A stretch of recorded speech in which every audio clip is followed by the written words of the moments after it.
أعوذ بالله من الشيطان الرجيم. بسم الله الرحمن الرحيم. أنشكر لي ولوالديك. عزتمندو، شکر دا د الله په بندګۍ او د الله په عبادت کې ډیر اعلی ترین عبادت دی. الله د ټولو انسانانو نه د شکر مطالبه کړې ده چې تاسو زما شکر وکړئ او د ناشکری او د کفر نه ځان وساتئ.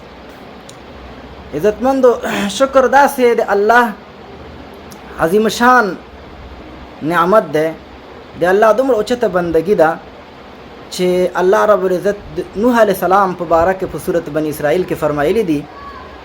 فرمایي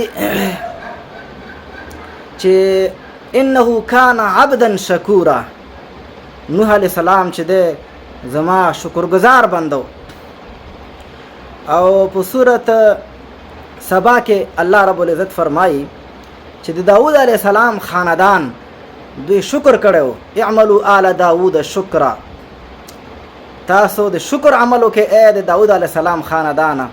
وقلیل من عبادی الشکور. الله فرمایي زما شکرګزار بندگان په دنیا کې ډیر کم پیدا کیږي. هغه خلک چې د الله شکر وکړي دا ډیر ګران کار دی. داسې خلک پیدا کېدل ډیر مشکل دی.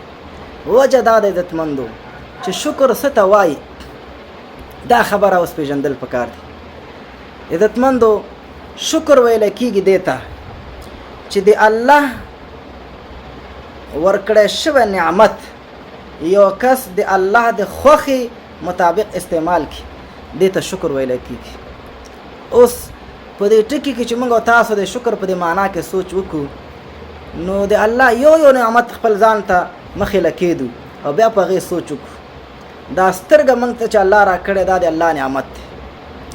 دا نعمت د الله تعالی د الله د خوښې مطابق استعمالول دې ته وایي شکر، او د الله د خوښې خلاف استعمالول دې ته ناشکري ویل کېږي. ژبه الله را کړې د الله د خوښې مطابق استعمال کړو دې ته وایي شکر، او د الله د خوښې خلاف استعمالولو ته ناشکري. همدارنګې یو نعمت، مال، دولت، استعداد، علم، دا ټول د الله نعمتونه دي چې انسان ته الله ورکړي.